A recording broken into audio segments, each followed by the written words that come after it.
What's up, Met fans, and welcome back to Talking Mets at Rob and another edition of Mets Talk Live right here on Talking Mets at Rob. How is everybody doing today on this Thursday? Well-needed off day for our New York Mets that just lost a series to the San Diego Padres, 2-3. It wasn't a pretty series for the New York Mets, especially after the split of the Dodgers series, as we were very much in the driver's seat going into San Diego when the Padres were having trouble scoring runs, and they all found their offensive power, I guess, going in to the series against the Mets. And that's what they did. They after game one, they took us to the brink. They beat us up, shutting out in the second game, not even close in the third game. I'm still hoping that the Los Angeles Angels actually win today, so we don't have to go into the Angels series with them losing, 16 straight games. I never want to go into a situation where a team's lost 16 straight games, and because, eventually they're going to win. And the last thing you want is the Mets to go in on somewhat of a downward spiral, a small downward spiral after the Padres series, going into the Angels series with them not winning a game in 16 games. I don't really want that. Again, you can look at it both ways. You can look at it one way where the Angels lost 16 in a row. They're that bad right now. And we also got Tyler McGill pitching tomorrow night.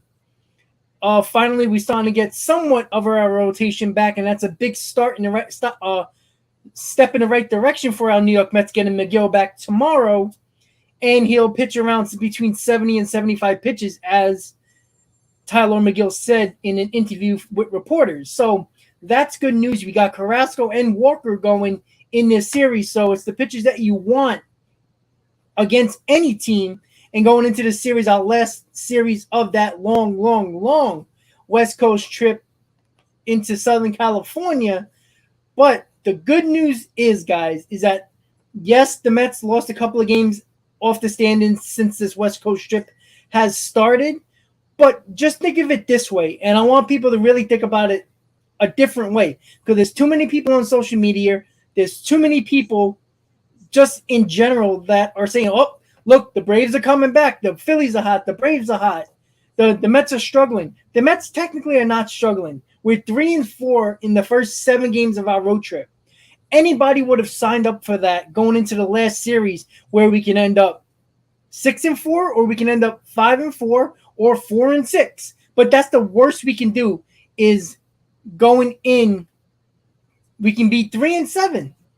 That's the worst we can be. And you know what? It's not the end of the world.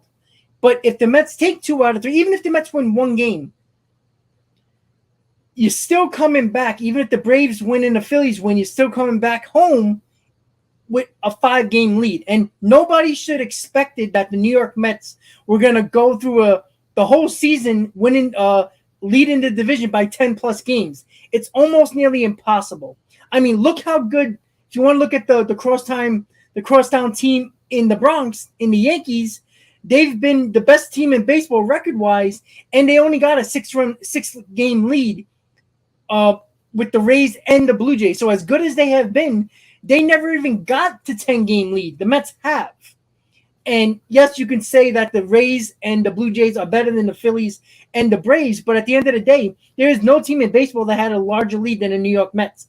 What the Mets did here, without DeGrom, without Scherzer, without McGill, is nothing less than amazing.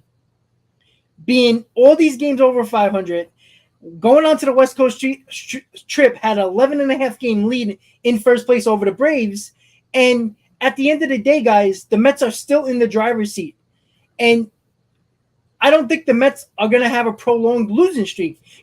At some point, they probably lose 3 in a row. We haven't as of yet in the first 60 games. Have not had a 3-game losing streak. The only team in Major League Baseball that has not had a 3-game losing streak. So at the end of the day, we got good news with Alonso, who is day-to-day. We got good news with Marte, who is day-to-day. We're getting Tyler McGill back, and that's another part of the rotation that we need And now we have what the good thing about Tyler McGill coming back, and let's hope he pitches well and pitches healthy and comes out of the game healthy. Trevor Williams goes back into the bullpen, and as good as Trevor Williams has been, he's going to be a huge addition to that bullpen, either as a long man or a multiple inning type of guy. So that benefits us not in the rotation with McGill, but also with Trevor Williams going into the bullpen. So there's other things to look at. A lot of Met fans are upset. The last two games were just despicable. But at the end of the day, guys, when your best player gets hit in the first inning and gets knocked out of the game, and then Marte comes out an inning later, well, two of your guys that you're counting on in this lineup is not in the lineup the last two games. Well, that's a lot of offense to take away from a team. Listen, Pete Alonso is the best player on this Mets team. You take another best player on the Yankees, say Aaron Judge, and then take probably your third best player in Marte on this team and take away from the Yankees to see how good the Yankees will be. Or take away Mookie Betts and take away Justin Turner or something like that. Like, take away a team's best player and another one of their top three players or top five players. Well, guess what? They're probably not going to do a good job either. And the offense struggled without Alonso and Marte. It was obvious. When you don't have Alonso's power bat, there's no power in that lineup. So you're not expecting somebody to hit a 2-3 home run. That's why when the Mets got down by a lot of runs, it's almost nearly impossible to come back when you have no power hitter to provide that big-time boost in offense when you need it. And that speed that you always counted on with Marte is basically non-existent besides Brandon Nimmo. And yes, you could talk about Lindor. And listen, Lindor should have been the one to step up. But at the end of the day, when the team is not necessarily worried about you because of the fact that they can work around you because they're not scared of anybody else in the lineup, well, you're going to have situations like you had in the last two games. But at the end of the day, guys, after the West Coast trip, if we're anywhere between 5 and 7 game lead coming back home, I don't think that's so much of a loss because let's be honest, everybody would have took a 5-5 or 4-6 road trip on the West Coast because no matter if the teams are good or not, the West Coast trip is extremely hard going away for that long. And it just so happens that the Braves and the Phillies got hot at the exact time the Mets went on this West Coast trip. But let's be honest, the Phillies already went through this West Coast trip. The Braves still haven't gone on their West Coast trip, and they have a long West Coast trip coming up as well. And when they get through that, let's see how they perform. There's no guarantee that they're going to get through it very well. This 6-7 game winning streak with the Braves and the Phillies, how long is that going to last? As of right now, I know the Braves and the Brewers were tied. Let me just check the score really quick, give you a little quick update on that score. I'm sorry, the Phillies and the Brewers. The Phillies are leading 3-2. The Braves are off today. So in the top of the seventh, the Phillies are leading 3-2. And the Braves face the Pirates. So there's a pretty good chance that the Braves are probably going to win those games. But then again, the Pirates beat the Dodgers, so we will see. So the Phillies are winning 3-2 against the Brewers in the top of the seventh. And 7:20 tonight, the Pirates face the Braves at home. The Braves face them at home. So again, either we're going to gain a game or lose a game in the standings based on what Atlanta and Philadelphia does. So at the end of the day, guys, it's not time to panic. I do understand the fact that, look, I know everybody's thinking about it. We're Met fans. We're pessimistic. We're always waiting for the shoe to drop. We're waiting for the carpet to get pulled from under us. And when you see the Angels, the possibility of losing 16 straight games before they face the Mets, it doesn't feel so good looking into that series and be like, well, are they going to turn it around when they face the Mets, or are they still going to struggle against the Mets? And with the pitchers that we have going, it's a possibility they can lose 19 straight games. But at the end of the day, the New York Mets control their own destiny. I don't care what the Braves do. I don't care what the Phillies do. If the Mets keep on winning, or if the Mets keep on taking series, you knock a few games off the schedule little by little. And that's a few games less that the Braves and the Phillies have to try to make a comeback in this division. I don't think there's an issue about the Mets making the playoffs. Even if somehow we don't win the division and we make a wild card spot, there's a pretty good chance because the NL East is, I see there's only like 6, maybe 7 teams that are fighting for 6 spots. So the Mets won't make the playoffs. And I don't think the Mets at this point are going to lose out on the division because we are going to be getting healthy over the next month and a half. So once again, guys, welcome to Mets Talk Live. Talking Mets at Rob here. Thank you guys for tuning in on this Mets off day, this well-needed Mets off day. We have 2 off days in the next 4 days. And we got today off and we got Monday off as well right before the homestand. So it's 2 off days that we need. The Mets can fix their rotation whichever way they want. Clearly what they're doing here, they could have thrown Peterson into the mix in this Angel series, but they decided to go with their pitchers that they're trusting, their big guns that are left in this rotation in McGill, Carrasco, and Walker. And I want to talk about Chris Bassitt a little bit in a second. But before we get started, guys, don't forget to please hit on that like button. I will be with you all the way until 7 o'clock tonight. So a 2-hour special here on the Mets off day on Mets Talk Live. So don't forget, guys, hit on that like button. Let's get more Mets fans in this chat room. And this is a Mets forum, guys. Voice your opinions, voice your concerns, put up your questions. That's why we are here to talk Mets baseball. Since the only thing that's happening tonight, if you are a hockey fan, are the Rangers playing in Game 5 to hopefully take a 3-2 lead going into Game 6 in Tampa. So once again, guys, hit on that like button. And this is a subscriber mode stream. So if you're new to the channel and you just subscribed, I really do appreciate you guys tuning into the channel. And I hope you enjoy this channel. And hopefully you keep on tuning in for live streams going forward during Mets games. D. Garcia, yeah, the updates are good. Alonso has no breaks or fractures.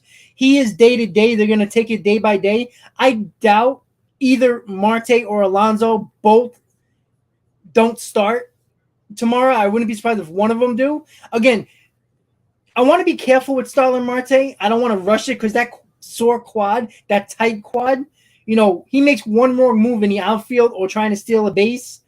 And, he really does damage to that quad, and then he's out for a month or 2.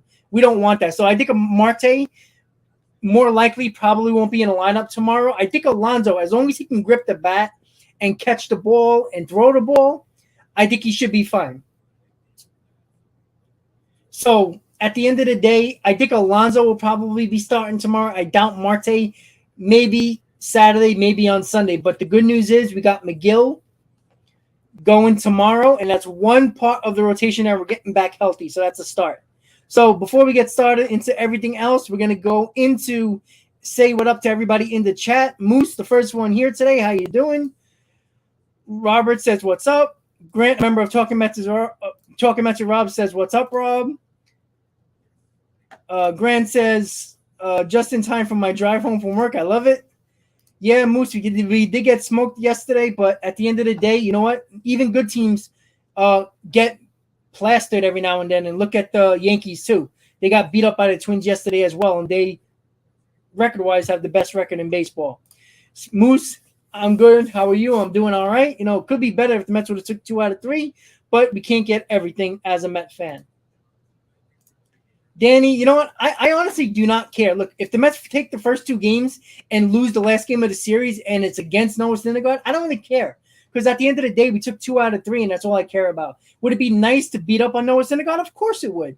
A little bit of bragging rights, a little bit of him just shutting his mouth a little bit. But at the end of the day, if the Mets take 2 out of 3, I don't care how they do it. Take 2 out of 3, and I will be happy going back home against the Brewers and the Marlins. Lane says, goes Mets. Todd says, what's up? It looks like Max will be back early July. Yeah, pretty possibility. He's already throwing bullpens. And, it's up to Max on how he feels. I don't think there's a medical timetable with that. I think it goes based on what Max and how he feels. He knows his body better than everybody. And I think that if he feels good in his couple of bullpen sessions, I wouldn't be surprised if you hear in about a week or 2, he's already going in a rehab start in the minor leagues. And he'll probably have 2 minor league starts to get up his pitch count. And you'll probably see him, if not the end of June, definitely the first or second week in July, right around the time we might be expecting Jacob deGrom at that same time, and that's like two additions, like a trade deadline acquisition, if that actually happens. So that's hopefully we get that, and I'm hoping so. And Eve Radius says we're still cruising, Rise. Yeah, like I said, we gave us a big enough lead for a little bit of a down spin going into this West Coast trip. That's why it was so important to have a really good homestand before that big West Coast trip. And most of us is like go 4-2, go 5-1. They went 6-0, and that gave us a 10.5, 11 game lead going into the West Coast trip. Just in case this West Coast trip wasn't good, we gave ourselves enough room where we wouldn't have to, start sweating the division. I mean, the worst case scenario can go down to 4 games, depending on what the Mets do in this next 3-game set on the West Coast. So, yesterday the Mets called up. Who did they call up? Jeez, see, I forgot already. They sent down Medina. I know that Khalil Lee they sent up. They called up. So that's the guy. Because of Marte. You don't want to be a man. Right now, the last 2 games against the Padres, we had a 2-man bench. We had a catcher and Khalil Lee. Because Marte was out and Alonso wasn't available and Marte wasn't available. So we had a 2-man bench. So not only were we short on the bench, there wasn't anything we could have done with the lineup either way. It was just the lineup that you saw the last 2 days. And without Alonso and Marte, it's a bare lineup. It's just that simple. Yeah, the Padres lineup in Moose has been holding them together all year. Their offense has been terrible. It just so happens their offense came alive against the Mets, unfortunately. Their pitching's fine. Their pitching has kept them in that NL West. But the offense came alive, and there's nothing you can do about that. Yeah, see, when it comes to the Mets and getting hit so much, I honestly think that I don't want to blame any team or put blame on a team saying they're trying to throw out our players, but there is planning going around the league to pitch extremely inside to Mets pitching. And as we know, a lot of these bullpen arms and these starters don't even belong in the major leagues. And usually when you can't control your fastball, you're usually in the minor leagues trying to fix that situation.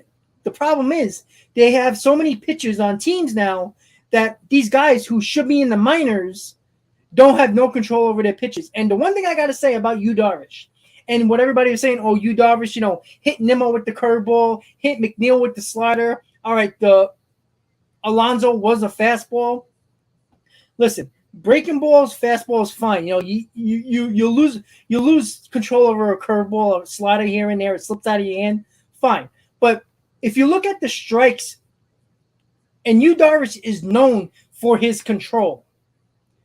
He had a 70% strike the ball ratio in that game the other day on Saturday. 70%. A guy who has immaculate control. But yet he hit 3 batters in one inning. That's a problem. And that's not a coincidence. And you know what? I'm a little upset during the both blowouts that the Mets did not retaliate. That pisses me off a little bit. But I don't think Buck wants to start anything. But at the end of the day, your guys keep on getting hits and we're doing nothing about it. And that's a problem. I mean, it was 2 blowouts yesterday. Yesterday and the day before. Hit one of their guys and say, hey, we're not taking your bullshit anymore. But they didn't do that. And for whatever reason, I don't know why. But at the end of the day, that series passed. Our guys are healthy. There's no major damage done. And we just got to worry about the Angel series.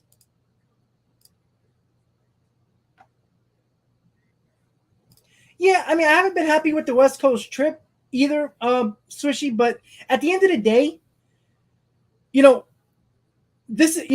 name me a team that goes on a 10-game West Coast trip and has an amazing record out of that West Coast trip. It's a West Coast trip that the first 7 games without an off day, and they traveled both times. They traveled to the West Coast without an off day. They traveled from LA to San Diego, which is not a long trip, but without an off day as well. So it's not an easy trip. And even the best teams are going to have problems on the West Coast trip, especially facing teams that are considered playoff teams. And the Dodgers are considered one of the best teams in baseball. The Padres are one of the good teams in baseball. The Angels, you were 2 weeks ago one of the better teams in baseball until the last 2 weeks. But at the end of the day, a West Coast trip, especially for an East Coast team, is not easy, especially when it's 10 days. It's not an easy trip. And like I said, I said this during Mets Talk Live before the West Coast trip, and I'll say it again. If a team that is on the West Coast trip, specifically our Mets, if the Mets went 4-6 or 5-5 on the West Coast trip, I count that as a success. Now, it looks kind of bad because the way the Mets won and lost some games, it's always nice to win at the end of the road trip because it feels good coming back home. But no matter how you slice it, if it's a 4-6 road trip or a 5-5 road trip, it's still considered a decent road trip, considering the fact that you don't have three of your starters, your main guys in your rotation. Alonso and Marte were down for 2 of the 3 games against the Padres, and there was a pretty good chance that you could have got swept after the first 2 games of the Dodger series. So it could have been a lot worse, and the Mets showing resiliency. That's why I think the Mets will show resiliency in this Angels series. The thing I worry about is, if the Angels lose tonight, they're going on a long losing streak going into the Mets series, and that scares me a little bit because sooner or later they're going to start winning ball games. I just hope it's not against the Mets. Todd said the remaining schedule is a .478 win percentage. Yeah, that's not great, but it's also not that bad either. You know what I'm saying? We still got to get past June. We got the Brewers, we got the Marlins, we got the Astros. The Brewers, you could see they can be beat. The Phillies have been beating them. They can be beat. No doubt about that. And we got them at home. And the Mets have been good at home this year. The Marlins, we don't know. We haven't faced them yet. But the one thing we know about the Marlins, they're a pain in the ass to the Mets, and they have one of the best pitching staffs in baseball. They're that good. Their pitching staff can shut you down. And that's what I worry about against the Marlins. Not only do they usually have our number, the Marlins pitching staff is very good. And that's the little thing that I worry about going into the homestand. But I do feel confident the fact that the Mets have played well at home this year, and I think it's going to continue. Yeah, Lane, so who goes for the Mets? It's going to be Tyler McGill tomorrow, Carlos Carrasco on Saturday, and Taijuan Walker on Sunday.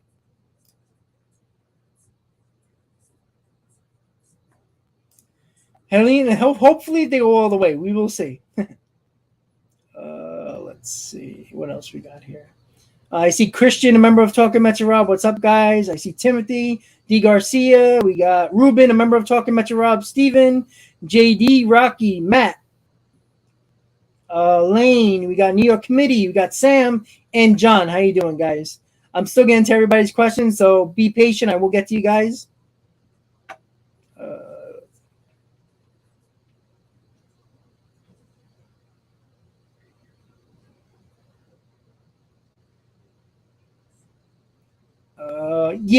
Trout is still day-to-day, Todd, because, he did hurt his groin.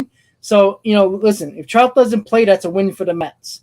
I know he's been struggling as well, but I'd rather have Trout out of the lineup than in the lineup against the Mets.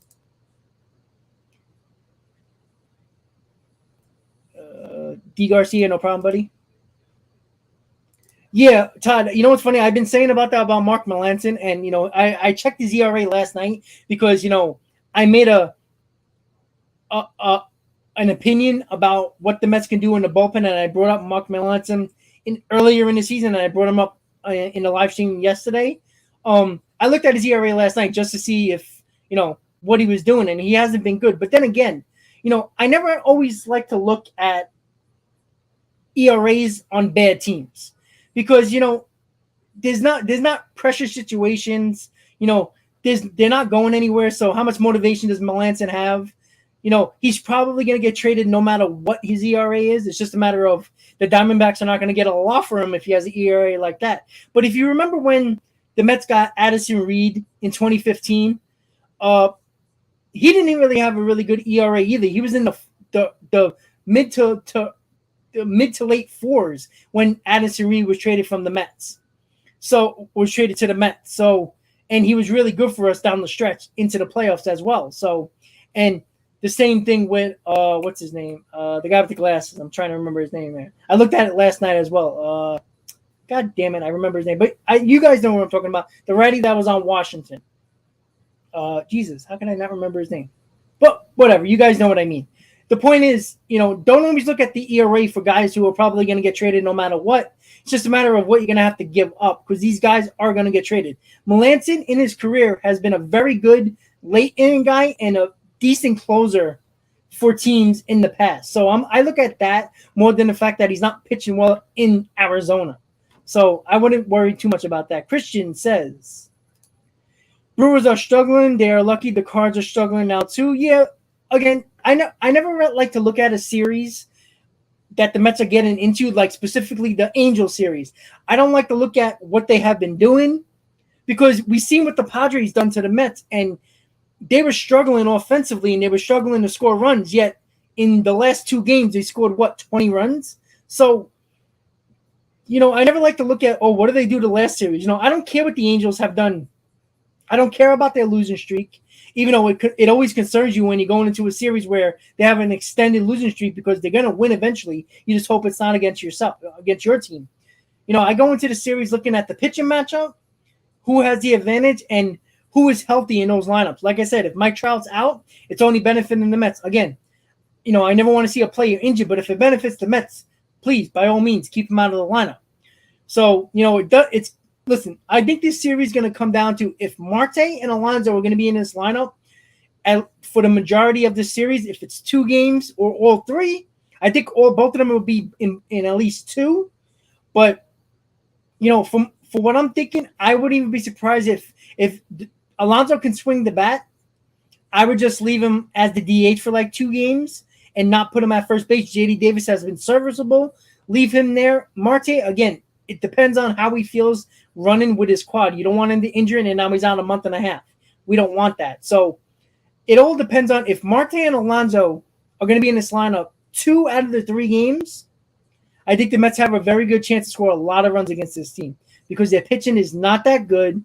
And if they're struggling, and the key to these games, and we've seen it in game 1 against the Padres, when the Mets get out in front against a team that's struggling to score runs, it's demoralizing. It brings them down. And you saw how frustrated the Padres were in game 1. Machado was being lazy at third base. They weren't really putting good at-bats together. As soon as you give a team a little bit of momentum, like game 2 and game 3 of the Padres series, they get that confidence back. What you have to do, you have to step on the Angels' throats right away in game 1. Don't give them any bit of confidence that they can win that ball game right away going forward. I don't care if Nimmo's got to try to get a leadoff bunt it down the third baseline, try to put pressure on them. There is a lot of pressure on the Angels right now to get a win. Now, if they beat Boston tonight, all right, a little bit of pressure is off of them. But if they lose tonight and going into the Mets series, losing 16 straight, put the pressure on them. Don't have the pressure on you. Because as soon as the Angels get a little bit of confidence and they score a couple of runs, now the Mets are going to be on their heels, and we don't want that. Get at them early. As soon as you get to them early, they're going to be like, oh, here we go again. And then now they're going to start thinking. They're going to squeeze the bat a little tighter. You know what? They're going to squeeze that ball a little tighter, throwing that ball to first or trying to make a double play or anything that you put pressure on a team. It's going to make them make mistakes. We saw the Mets do that a lot of times against the Phillies this year because we played them a lot. You take that extra base. You send them home. You get a couple of bunt base hits. You put pressure on the defense. They're going to make mistakes. That's the one thing that I was a little annoyed with the Mets in this Padres series. The Padres have an okay defense, but they're not that good. They never actually put pressure on the Padres. Even in game 1, they didn't put a lot of pressure on the Padres to make mistakes defensively. That's what the Mets do well. And they didn't do that in the Padres series. They did that in the Dodger series, especially game 3 and 4, even in game 1 and 2. In game 1, the Dodgers were trying to give us that game with their bad defense and their bad base running. That's what the Mets have to do in this Angel series. Put pressure on them every way you can, because what you want them to start thinking is, here we go again. When you got that in their mind, they're done. And it's just that simple. Ruben, what's up, buddy? Hey, Rob. It was discussed that the Mets will probably be 5-5 or 4-6, but good news is that they're getting their rest and can regroup. Exactly. Listen, you're getting your guys healthy. You got the entire bullpen rested now. You got all the starters that you want going into the Angel series. Again, we still can get out of this West Coast trip 3-7. I doubt we're gonna get swept by the Angels, but you never know. It's baseball. Listen, 4-6, 5-5. Again, at this point, I would take 5-5, no doubt about it. We can go 6-4, 5-5, 4-6, or 3-7. That's the range we can have. Big swing either way. It'd be ecstatic if you go 6-4. That means we swept them. But I would go 5-5. I have no problem with that at all. No problem with that.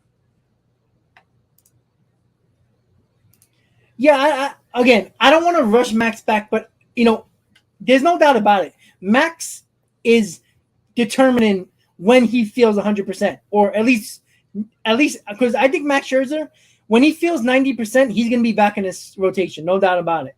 I think when it comes to Max Scherzer, when he feels good, I don't think he's going to go by the medical staff or anything like that. I think when he feels right, that he can throw every pitch without pain, when he can do PFPs, if you don't know what that is, that's pitch and fielding practice.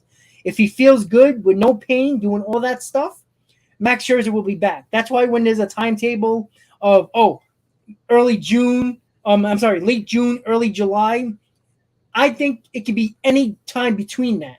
It can be sometime in a week and a half, all the way until the middle of July, depending on how he feels. Grant says, I like that Bassitt called himself out as an embarrassment with the last 2 showings. Yeah, but you know what? It's not just been the last 2 showings. It's been his last 5 out of his last 6 starts. And I said this a couple of games ago, or at least a couple of series ago. Chris Bassitt, ever since James McCann has been down, just look, the last game that Bassitt pitched well, McCann catched. And that was 6 starts ago. 6 starts ago. And ever since James McCann has been out of the lineup, has been out on the IL, Bassitt has not performed well. That's not an excuse, and he has not used that as an excuse. Kudos to him. But he has to get it together. Also in that same interview, he says he has no idea what the problem is. He never been through this in his career, which is not, something you want to hear as a Met fan. Like, oh, great. Now we get the guy that doesn't know what the hell's going on. It never happened in his career. So Bassitt's a veteran. He's going to figure it out. He's just going through a rough stretch. But there is no coincidence the fact that he has not pitched good ever since James McCann has not been behind the plate. Again, not saying that Mazika or Nito are the problem. Sometimes pitchers just feel comfortable with a certain catcher. And I think in Bassitt's case, he feels extremely comfortable with James McCann. Whatever pitch he puts down, he feels comfortable that they're on the same page. I don't know if that is something that is getting in his head. I don't know. But he's a veteran. I think he's going to get it together. Yeah, JD, you can say that, but you know what? The Mets also had one job against the Dodgers, and that was to split that series. That was basically it. You're going into a series where everybody just thought the Mets were just going to win 2 out of 3 and go about their business. Well, everybody got a rude awakening. The Padres haven't been scoring runs. They happen to score runs. And you know what? It was 2 bad pitching performances by Bassitt, and Walker also didn't pitch well as well. So, I'm sorry, was it Walker? Yeah. So, at the end of the day, they didn't pitch well. That was basically it. But when you lose Alonso and Marte in the same game, your offense is basically shot at that point.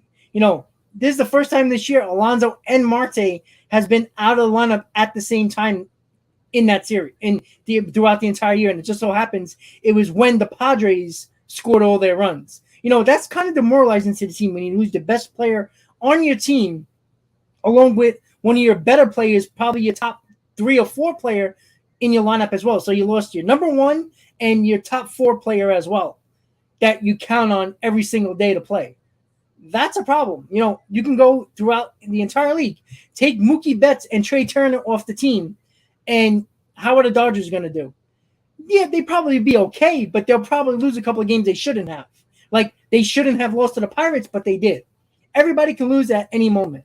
You take Aaron Judge and you take LeMahieu out. Well, the Dodgers are probably going to have some problems. I mean, the Yankees are going to probably have some problems. So, any way you look at it, they had one job, but their job as a whole is to go no less than 4-6, in my opinion. And I said that from the day the West Coast trip started. Matt says, what is your prediction for the Mets final standings? I don't like to go into that too much, buddy, but I guess because you asked it, I'll think about it. I think the Mets are going to have between – see, I don't want to give between – all right, I'll go between 94 and 96 wins. And I think that'll be more than enough because I don't think the Braves are going to get more than 92 wins. Put it that way.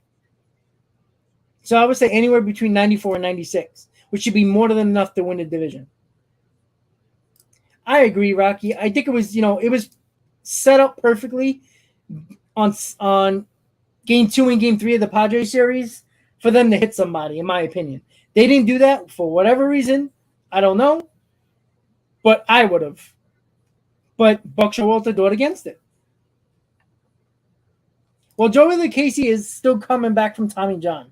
So he is not going to be up here. He's probably not going to be ready. Maybe there's a possibility he might be ready in September, but most likely next year. Yamamoto is still coming back from injury as well. So he might not be back very soon. So I don't think any of those guys are going to be ready for us. But the Mets don't need it. You got Tyler McGill back. You just have to have these guys pitch better. For the most part, besides Carlos Carrasco, Trevor Williams has been our best pitcher. That can't happen. Chris Bassitt is supposed to be your best pitcher right now, and he hasn't. So if the guys don't do their job, that's the problem. Yeah, JD, I'm working on that right now. It's 30 teams. So it's a lot of it's a lot of work. I got to do all the graphics and everything like that. So I don't like to just do a video and just say it without any graphics. I'm a guy that likes to do. If you haven't seen a video, during the season there's not a lot of videos to do since there's nothing going on except for games, and that's why I do more live streams. But when I do videos, I have a certain background that I do. Last year it was the Talking Mets at Rob logo with me on top, in the background with the Mets in glowing orange and blue. That was a background. So my background now is the scoreboard at Citi Field with the home run apples on either side with the sky and all that stuff.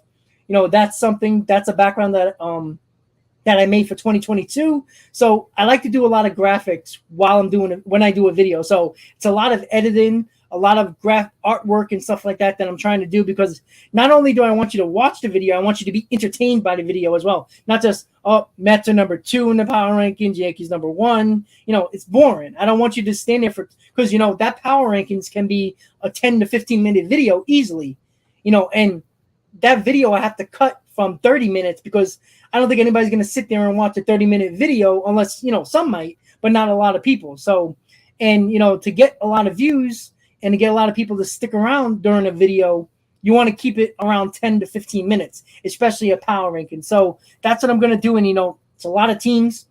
I'm looking over the stats, looking over the records and how they've been doing over the last month, or at least in the month of June, going over that. But I'm definitely going to do power rankings. Hopefully I'll have it probably sometime next week. You see, it's hard to judge what McGill will be because he hasn't been, we missed him for a month and a half. He's been gone for almost 6 weeks. So it's hard to say, is he going to be struggle or be strong? I think he's going to be strong. I think he's going to be pumped up. The adrenaline's going to be pumping. So he's probably going to overthrow a lot. So you're going to see a lot of 97, 98, 99 on the gun. I don't know if that's going to be a good thing or a bad thing, because sometimes when you overthrow, you kind of don't locate your pitches. And again, he's only going to have about a 70 to 75 pitch count. So he's got to be wise with his pitches as well. He can't walk the ballpark because he'll be out in the 3rd or 4th inning. And we can't have that, especially starting a series. So especially a team that's been struggling to the point where any bit of confidence can change their whole aspect and momentum of a series and starting to think they can win. Let's see. Just trying to check everybody's comment. And thank you. Who was it? Christian Tyler Clippett. That's what I was thinking of. But at least you guys knew what I was talking about. I didn't look like a total idiot. Yeah, Sam, exactly. The Padres pitching has been good all year. The problem was their offense. The tough part about the Mets in this series was the pitching and the offense came at the same time. And that just hit the Mets with a ton of bricks. And, it happens.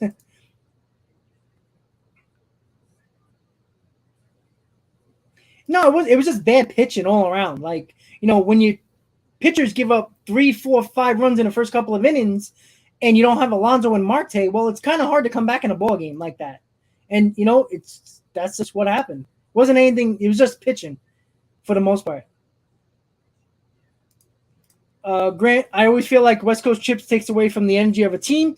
Yeah, I mean you could say that, but you know what? After that game 3 again 4 against the Dodgers, I don't think Met fans or the team was any higher. It is a tiring road trip. It definitely is. That's a tough one. I don't think West Coast teams have long road trips like that. Maybe 6 or 7 games, but never 10 games. It seems like the East Coast teams always get stuck on a long road trip to the West Coast, and that kind of sucks. But I think the ultimate goal of an East Coast team going on a long West Coast trip is to get out of the West Coast trip at 500 or just one above or one under 500. I think that's a win either way. Lane, they're not going to call it the NTDS unless there's another injury.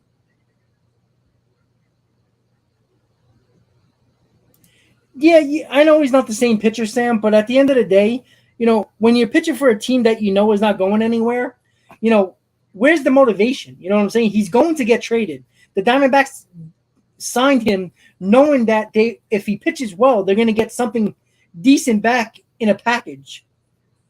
So he's going to be traded. I think Melancon is going to be better when he gets into a situation where a team's winning and has aspirations of a championship or playoff aspirations. So I'm not worried about that. Hey, Marcus, what's up, buddy? What do you make of Bassitt recent struggles, last 5 starts? You probably heard it already. Again, I'm probably a little behind on the comments. But again, I think the struggle started with Bassitt ever since James McCann has been on the IL. And again, that's not an excuse. It's just a fact. His last good start was with James McCann behind the plate. So at the end of the day, it's not an excuse for Bassitt. He's not making that an excuse. But when you trust your catcher, like you could see a guy like Gary Sanchez with the Yankees. When your pitcher doesn't trust you about blocking a ball or pitch framing or pitch selection for that matter, you don't feel confident on the mound that your catcher is going to do or is going to do what you need him to do. And when you don't feel confident in your catcher, you don't feel confident in your pitches. And maybe that's Bassitt's issue. I don't know. And I'm not trying to make an excuse, but there's something. It's very hard to not think it's a coincidence that Bassitt hasn't been good ever since James McCann went on the IL. So I think that's the real issue.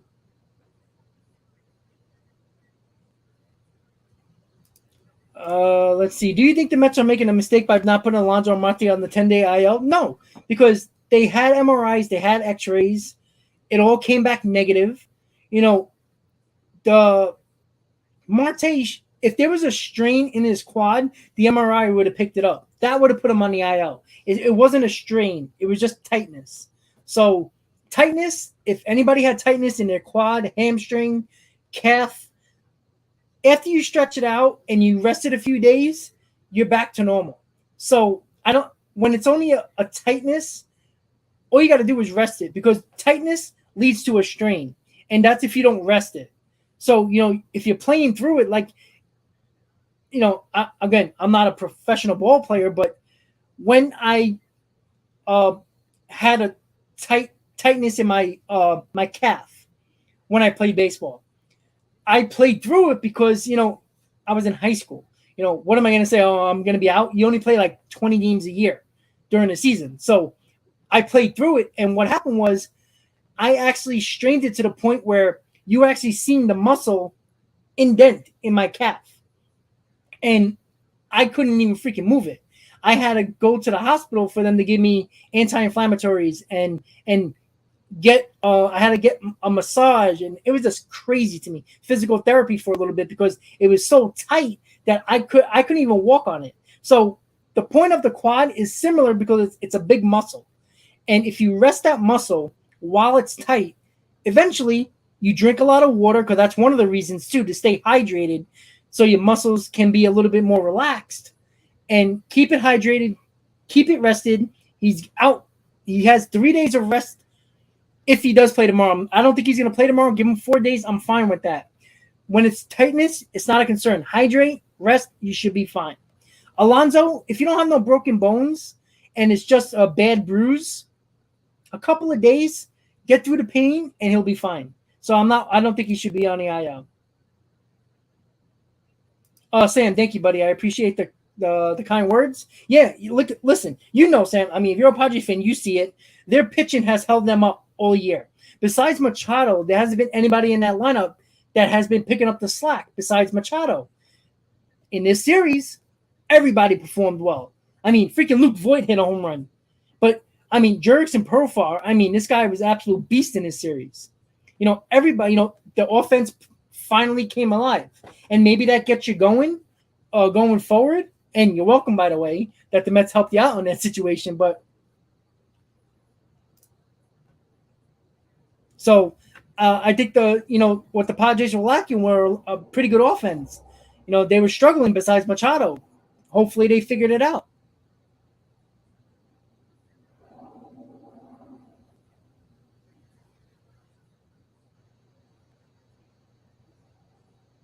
Matthew, I wouldn't say that just yet. At the end of the day, there's still 7 games out. Yeah, I don't think the Braves, like I said, the Braves and the Mets face each other a lot in the next couple of months. We face them in July, August, September, throughout the rest of the year. Look, the Braves are starting to play well right now, but at the end of the day, they weren't 10 games out when the Mets had the lead last year. They were always hovering around 5 games or so throughout the entire year for the first couple of months.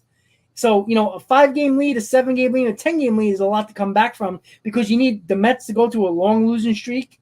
You need the Braves to go through a long winning streak until they face each other. Then that's a different story.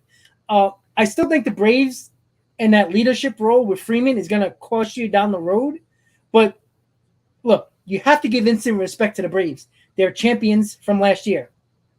They're a team that's always dangerous.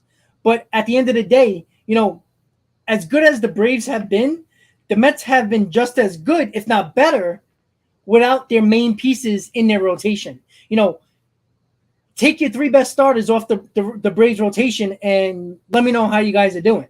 No DeGrom, no Scherzer, no McGill for almost DeGrom the entire year, Scherzer for the last month and a half, and McGill for the last month and a half. You're throwing out Trevor Williams and David Peterson and Thomas freaking Zappucki.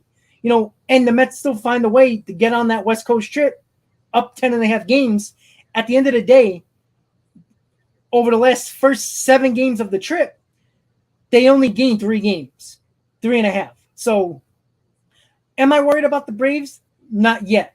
But do I give them respect? Absolutely. Yeah, Christian, I think Bassitt's going to be fine too. Again, I just think he has to find him. Again, I think it's a bigger problem, the fact that he likes James McCann as a catcher. I know he's not making that as an excuse, but it's the proof's in the pudding right there. That's exactly what they did. And what has happened. The proof's right there. Ever since McCann has been out, he hasn't pitched well. Yeah, but DJ Stan and Josh Donaldson, and let's be honest, Josh Donaldson's on his last leg. I mean, Josh Donaldson was batting .213 when he went on the COVID list and got injured. Stanton, yes, big loss, but at the end of the day, you still didn't lose your best player in Aaron Judge.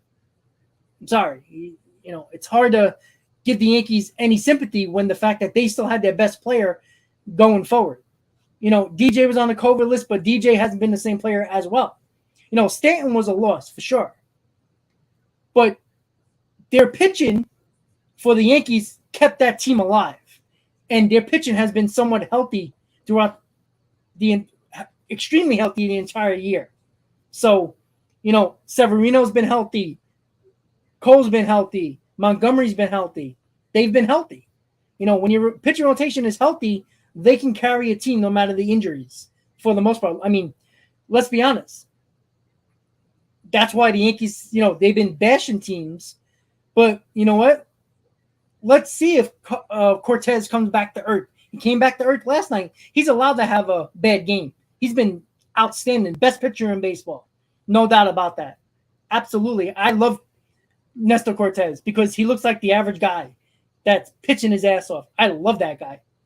A guy that basically was frowned upon in another organization, and the Yankees picked him up a couple of years ago, and he's been a godsend for the Yankees. I mean, where would the Yankees be without Nestor Cortez? He's been a beast. But let's see if these guys come back to earth. Can Luis Severino, who is going to be on the innings limit very soon, can he continue to be good? He's got the stuff. There's no doubt about that. Cole, again, let's see Cole in a big spot with a Yankees uniform. I worry about that if I was you. But if Cortez, look, I don't think anybody's going to pitch you a 1.5 ERA for the entire year. So you expect Cortez's ERA to go up, a couple of ticks, maybe closer to 2. If not a 2 ERA, maybe a little higher. So you expect that. It's very hard throughout the year to go through with a 1.5 ERA throughout the entire year. So you expect Cortez to have a couple of bumps in the road. But you know what? Cortez finally faced a lineup that's pretty damn good.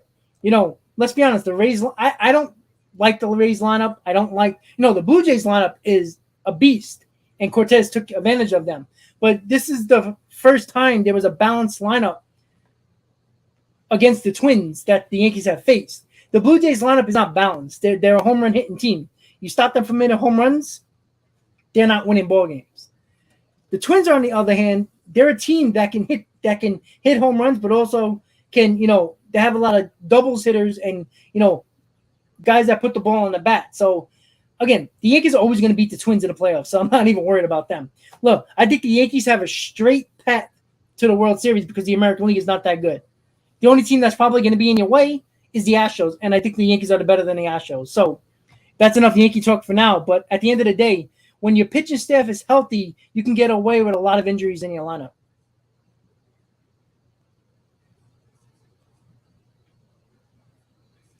MB, what's up, buddy? Yeah, I'm happy with. I'm not.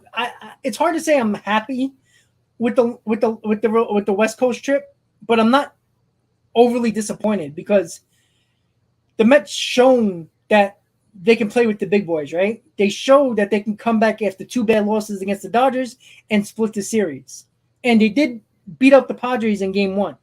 The pitching was just not good for the Mets. That's basically why they lost the next 2 games.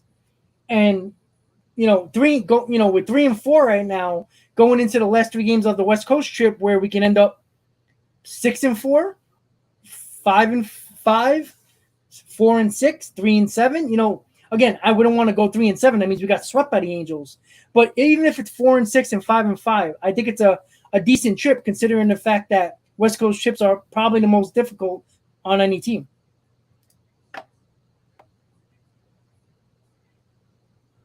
There you go, Christian. Tough as downs. That's the way I see it. But it's not excuses, though. See, that's the problem that I have with a lot of people. Not just you with Yellow Fees. There's a lot of you guys. It's not excuses when it's facts, right? The Padres can use Tatis as why their offense is not good, right? The Braves can use whatever, they had Acuna for the first month out. They use that as an excuse, but the Mets don't have the best pitcher in baseball in DeGrom. They lost their ace in Scherzer the first month and a half of the season, and they lost their number 3 in McGill the same time they lost Scherzer. So 3 out of your top starters are out of the rotation for more than a month. That's not an excuse. It's just common sense. But the Mets still had the best record in the National League without those guys. So it's not an excuse. They overcome. But sooner or later, you need those guys back. It's hard to overcome the entire season when you don't have basically 3/5 of your rotation. Yelfies, have a good day, buddy. You know, you don't like, you know, you're a Yankees fan. You're a guy who is not going to make excuses. Don't want me to make excuses when they're facts. But I just told you why the Yankees are a team why they have the best record in baseball. It's because of their pitching staff. But they never lost Aaron Judge, who is your best player. Take Aaron Judge off the Yankees, and I guarantee you they're not going to win as many games as they have. I'm sorry.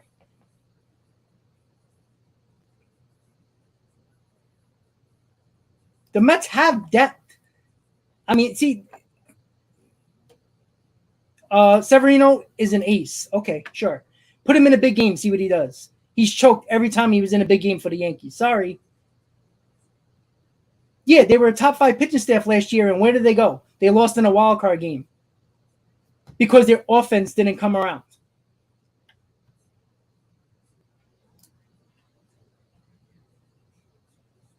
But you can't fix nothing in June. You can't nobody's making trades, Joel Fees. That's the problem. McGill is not that guy. Okay, sure. Nobody put McGill over Severino. But stop putting Severino on a pedestal when he's been hurt the last 2 years. And on top of that, when he had the opportunity to be the man, he choked in the playoffs. So, remember when the whole thing was Severino or DeGrom? Who's better? Well, DeGrom's better, and there's no doubt about that. DeGrom hasn't have a leg to stand on because he hasn't been healthy. Now, can Severino, who's a guy who's going to be on a pitch limit, on an innings limit very shortly, I don't think Severino is going to be the guy that's going to show up big in the playoffs because he's never proven it. Nestor Cortez, I think he has balls of steel. I think he has ice in his veins. That's a guy that I do not want to face in the playoffs. Cole, I have no idea.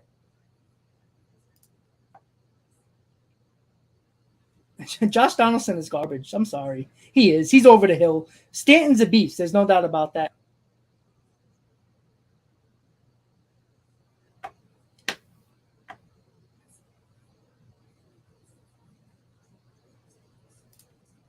But again, nobody was expecting McGill to be any more than a 5th starter, but yeah, he pitched well. Okay, so why do you give credit for Nestor Cortez, who faced the Orioles 900 times?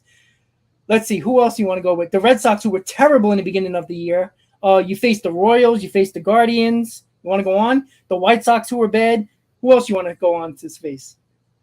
You faced a bit. You barely faced. You faced the terrible Angels, right? Come on.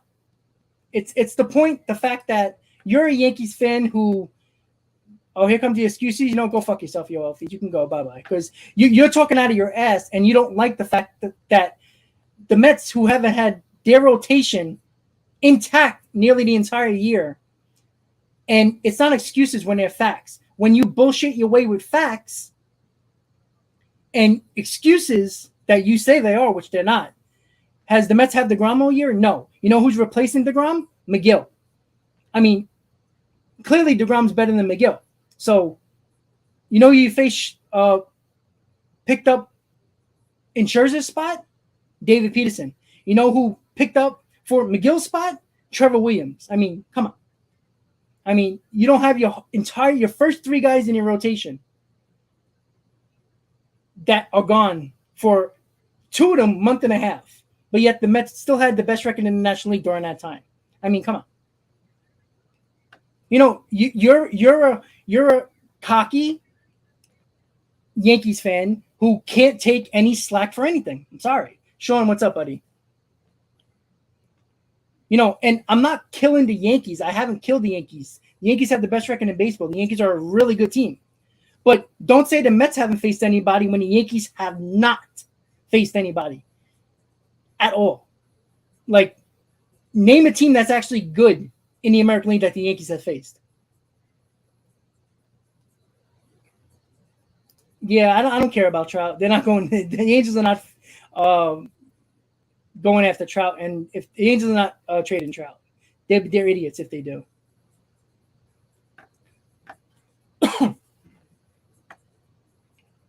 I'm just looking at the comments really quick, guys. Give me a second. So once again, guys, just tuning in, just hit on that like button. So we're here for another hour. So get your questions and concerns in. And Yolfies unfortunately comes on a Mets channel talking about the Yankees when he can easily go on a Yankees channel and talk about the Yankees. But unfortunately, Yankee fans just need to talk about the Mets. So New York committee, there's still a chance Uncle Steve still. I don't honestly, I don't care at that point. I don't care if them. Look, we'll worry about that at the end of the year. Right now, doesn't really bother me. Like I said, Judge is the MVP of the league. He probably will be as long as he stays healthy. He's a beast. He's always been a beast as long as he's healthy. And, it's funny because Yoelfies did not say anything about if you take Alonso off this team. And look what the Mets offense is. If you take Judge out of that lineup, how good would the Yankees be? It's just that simple. So at the end of the day, it's not the fact of bashing the Yankees, but when you continue to call the Mets excuses when it's not true, when you're stating the facts, like, do they have DeGrom all year? No. Who is the best pitcher in baseball when he pitches? Max Scherzer, your ace of the staff, starting the year and out month and a half. McGill out the month and a half. I'm not saying McGill's an ace, but McGill's pretty good. And the fact that you don't have those guys and you're replacing with David Peterson, Thomas Sapucki, and Trevor Williams, and the Mets are still one of the better teams in the National League, you got to give them credit. And, of course, you if he's a Yankee fan, won't do that. Yankee fans will never give Met fans credit because they don't like giving credit to the little brother, which is fine. You don't have to. But stay in your lane and worry about the fact that the Mets, that the Yankees have to still prove it in the playoffs. And when Yankee fans get cocky during the season, they're the same Yankee fans who never talk about the fact that they have choked in the playoffs with this core team. So at the end of the day, until the Mets face the Yankees, I don't care what the Yankees do. But when you come and talk about excuses with the Mets, it annoys me because it's facts. Teddy, I don't know if Soto to the Mets, he's not going to be a free agent for another couple of years. And I doubt the Nationals would trade him to the Mets. I just don't think that. It's kind of hard to do considering the fact that, well, the Nationals don't like the Mets at all. So, but when it comes to going back to the West Coast trip in the last three games of the series, of the West Coast trip against the Angels, it's clear what the Mets have to do. The Mets have to get to the Angels pitching early. You got to put doubt in their mind saying, uh-oh, here we go again. That's what the Mets have to do. If the Mets do that, they should have no problem with the Angels. But, there's always a thing in the back of your mind that, the Angels lost 16 straight. That's worrisome. They're going to win eventually. Let's hope it's not against the Mets. But the Mets have their guys going into the Angels series. What are we going to get from McGill first start back in almost 6 weeks?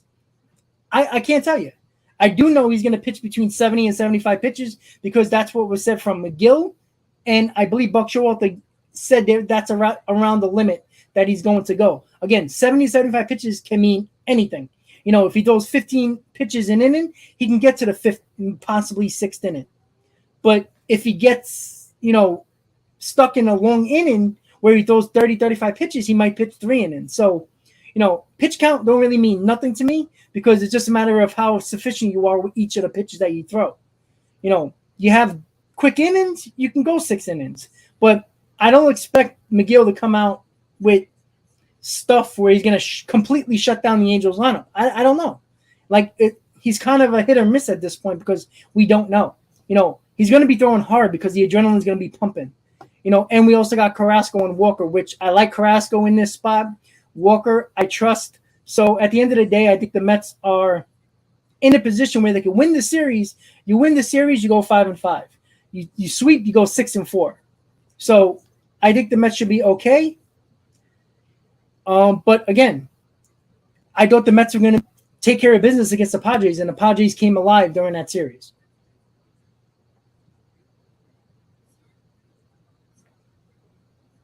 Yeah, Todd, exactly.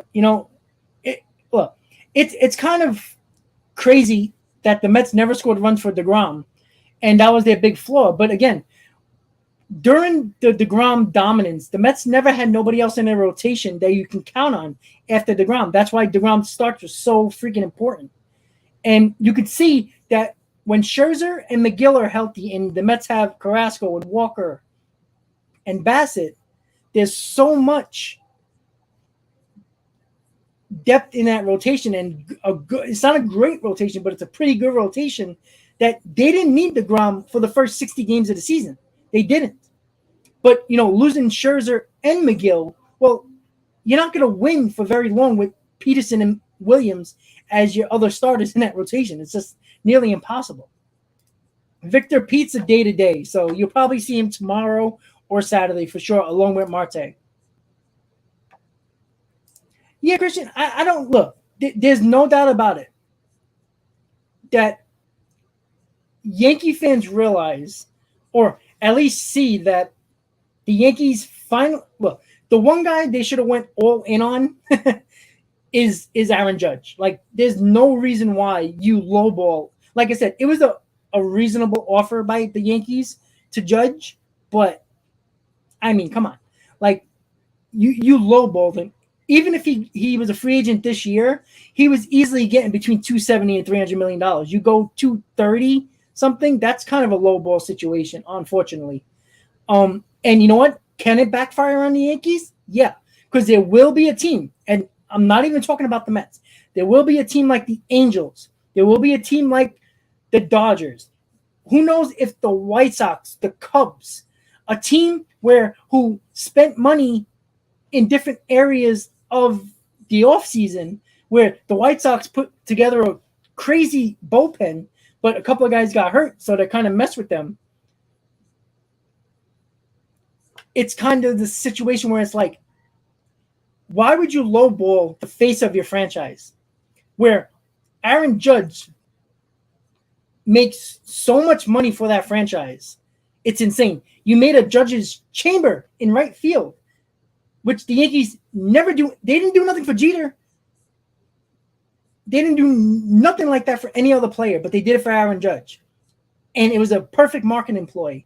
Yet you lowball them, and I can assure you, and then the arbitration's coming up this month.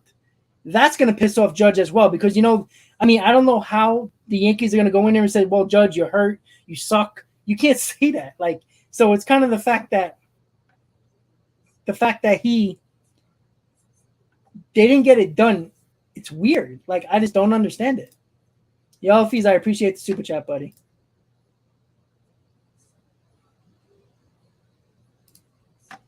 Yeah, but at the end of the day, you pay your best guy. It's just that simple. This isn't basketball where the best guy usually don't stay with their team because they don't want to.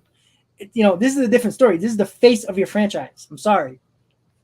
It just is. Who do the Yankees really have to pay over the next couple of years? Nobody. Like, you still got Stanton for all those years.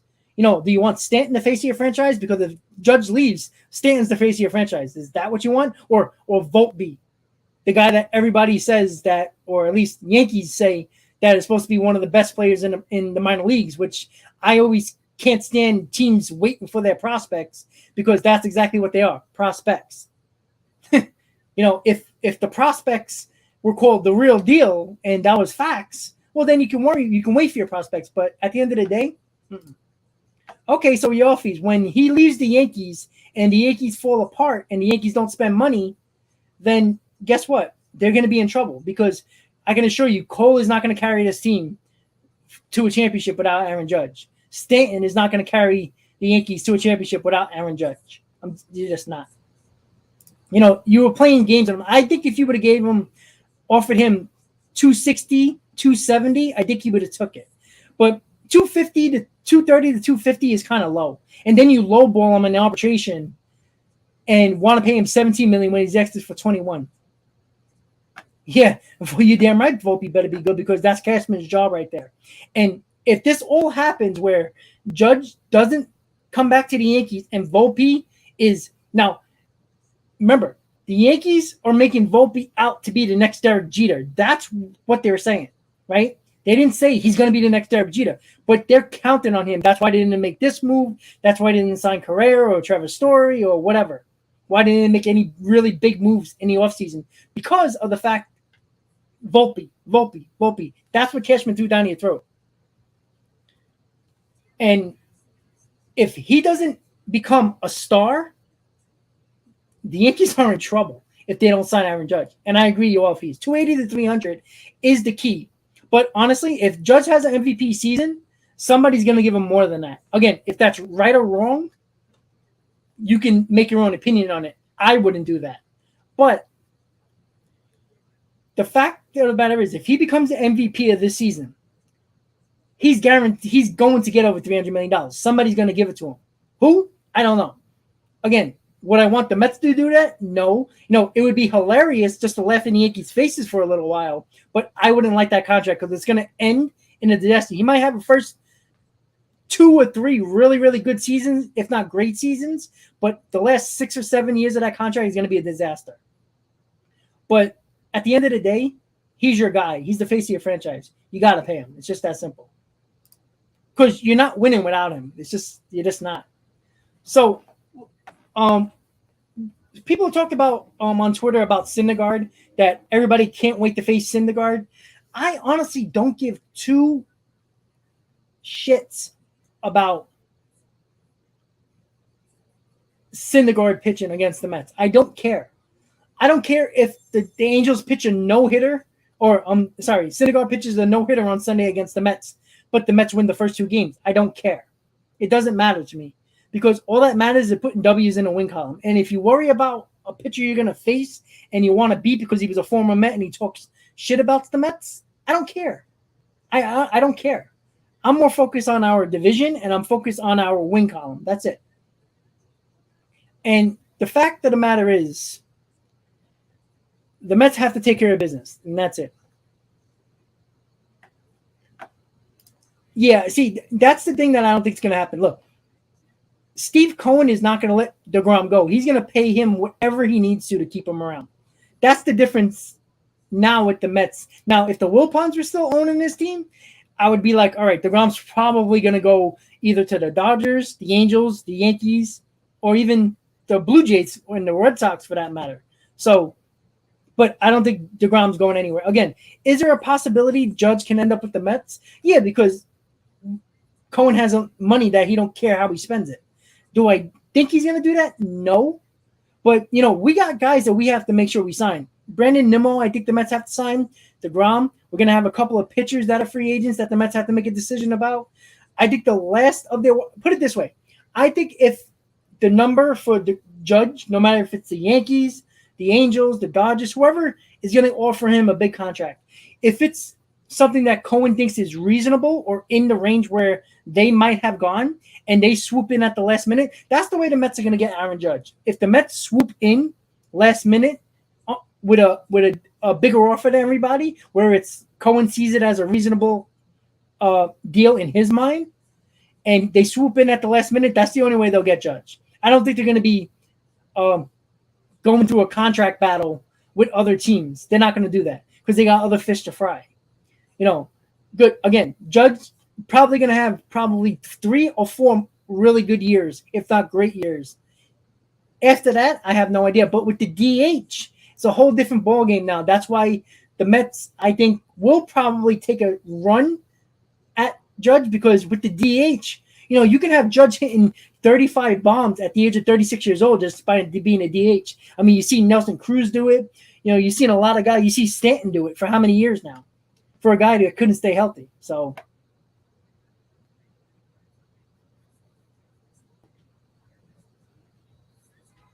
yeah, well, Teddy, if you're going to trade for Soto, you're going to have to give up one of those guys plus probably 3 or 4 of your prospects. It's not worth trading your prospects for Soto when he will become a free agent, no matter if he gets traded or not. He is not signing with that team that he trades him to, unless it's an outrageous offer, and I don't think that's going to happen. Soto is going to test free agency because the way he gets more money is more teams fighting for him.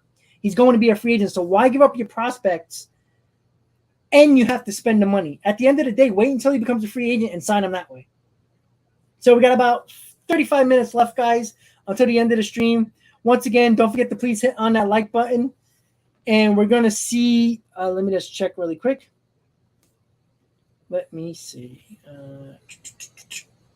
The Phillies won again. Again, they just been killing people lately. The Phillies have been just really, really good right now. I'm just checking something really quick. I just want to see something really quick.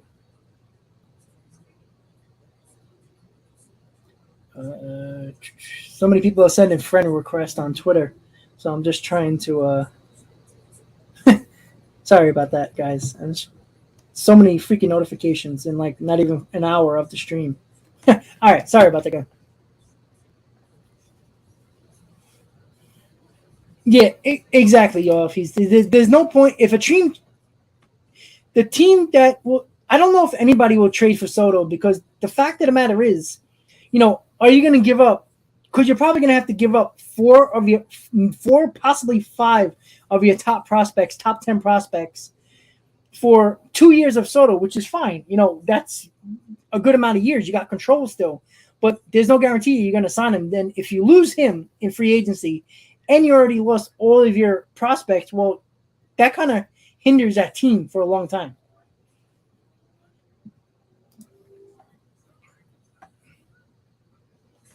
Yeah, but you know what?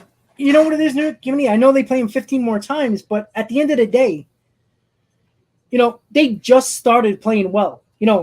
Just because they won 7 in a row, possibly 8 in a row, even if they win 10 in a row, eventually they're going to come back to earth and, lose 3 out of 6 or go 4 out of 8 and stuff like that. So, it's just a matter of the Mets have to look. If the Mets take care of their own business, it doesn't matter what the Braves do.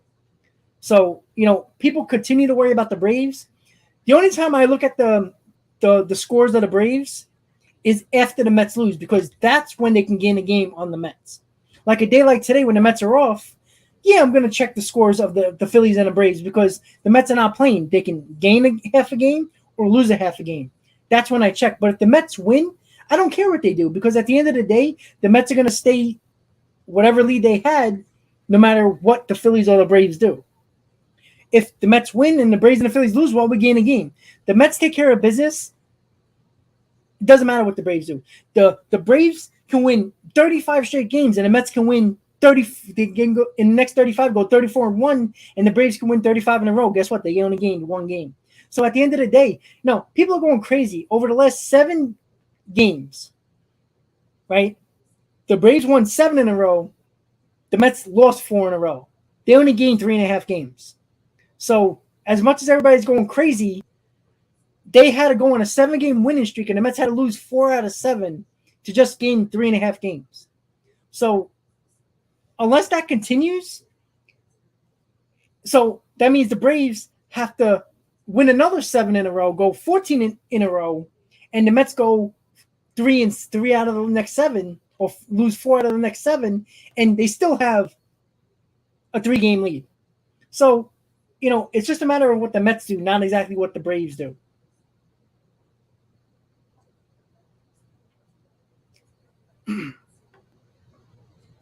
Oh, and I don't know if anybody noticed the shirt, guys, but this is the Barstool shirt that everybody's been wearing around Citi Field.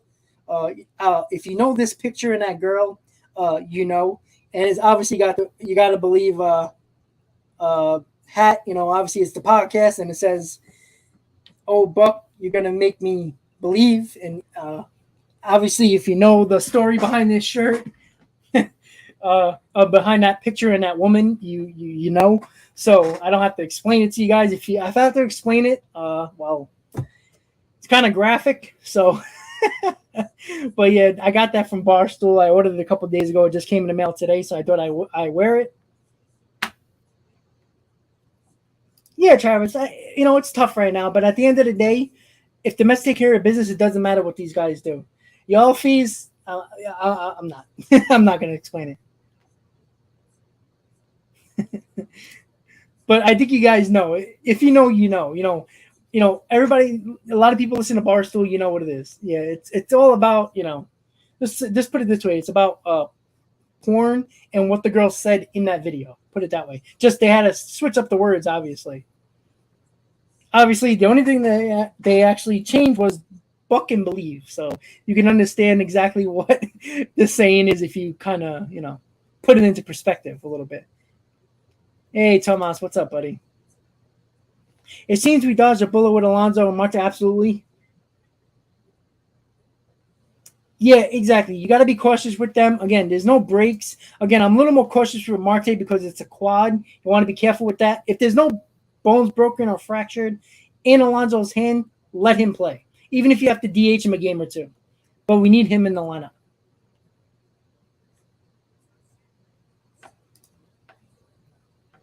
Yeah, look, you gotta get to the pitching staff of the Marlins early. Again, that's 9 games, well, 7 games away. We still got the Angels to deal with. Let's not look too far ahead. We got the Angels to deal with, and then the Brewers. You got to worry about those two teams first. Utmost important right now is taking at least 2 out of 3 against the Angels. But yeah, the thing with the Marte and we dodged a huge bullet with Marte and Alonso. Alonso, no broken bones. I would actually DH him for the first game on Friday, and see how he is Saturday and Sunday. But I would DH him as much as possible.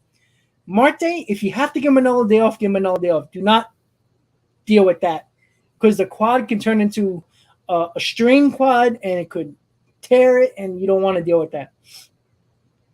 Absolutely, Alcantara has been, Cy Young material, and Lopez has been just as good as well. They're no joke. Like I said, the pitching staff, even their bullpen is actually really damn good. And you can lose very easily a couple of games 2-1, 3-2, easily against the Marlins. Victor McCann, there hasn't been a lot of updates on him, but he's been taking dry swings. But that was like before the Padres series, so dry swings is he's just swinging the bat without hitting the ball. You'll probably see him if not the end of June, the first week in July. So we still got Mazika and Nito, who, let's be honest, have been pretty serviceable behind the plate. Offensively, Nito has been okay. But other than that, you still need James McCann because I think he's hurting. The fact that Bassitt doesn't have McCann behind the plate, I think is hurting him.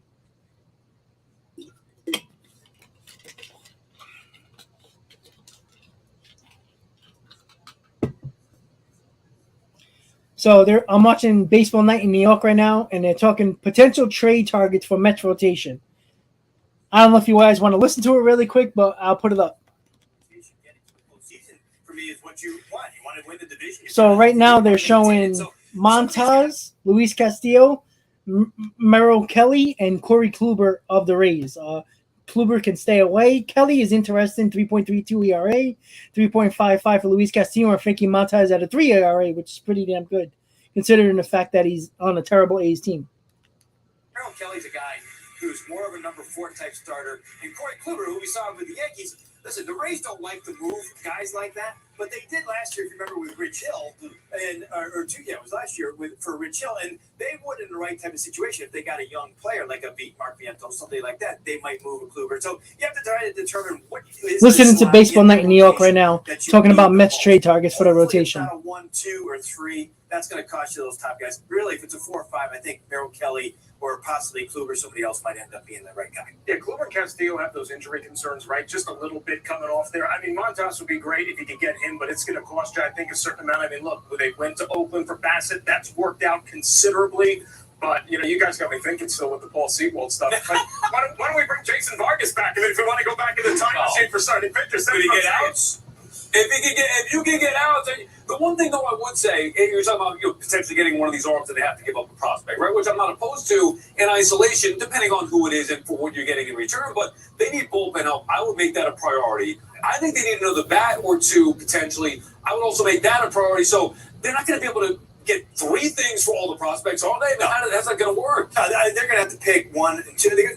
Definitely bullpen. We've been talking about this Friday. You and I mean, we all have kind of our seat. We know that. But really, as you get closer, you're trying to delay that decision. Right now, it looks like they need a starter. But as you said, in July, there might be an offensive piece. Depending on the injuries, you have to be willing to adjust. But very rarely are you going to get both. And I think that's going to be determined a little bit later in the summer. Either way, we know that's going to upgrade.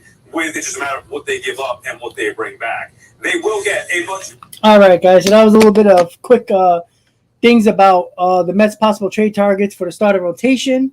at the moment. Again, they talk about Montas, Castillo, Kelly from the Diamondbacks, and also Corey Kluber, which I don't think so, but never concerned if you always want a back of the rotation starter just in case. Yeah, I don't think the Mets need 3 bullpen arms. 2 for sure, 1 definitely. Yeah, Travis, yes, I know. It's Riley Reid, yes. That famous saying that she had in one of her videos. Yeah. So there you go.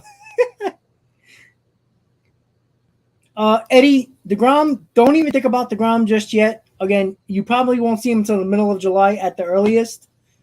Scherzer is throwing bullpens right now, so I wouldn't be surprised if you hear something about him doing rehab starts in the next week or two, and probably see him, if not the end of June, the first week in July.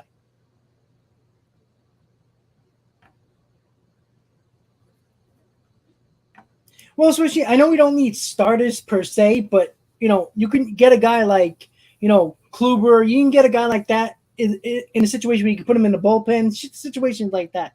So, July 9th, that's the Keith Hernandez retirement. Yes, I'm going. I'll be there. Yeah, Todd. Again, I will drive Beatty to the airport too, but it's not just Beatty. You're gonna have to drive Mauricio, Vientos, probably another arm, probably an Alex Ramirez. You're gonna need a pickup truck to the players that you're gonna have to send to the Nationals for Soto.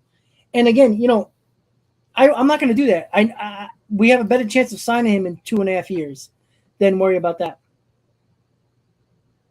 Oh, that's cool, buddy. So, yeah, Wrigley is a place to be at for sure. It's a nice, great ballpark.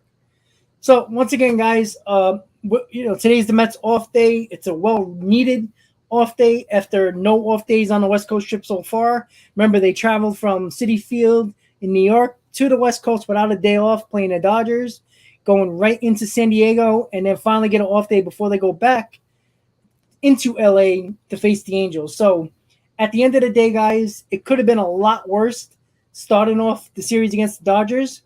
The Mets found a way to split.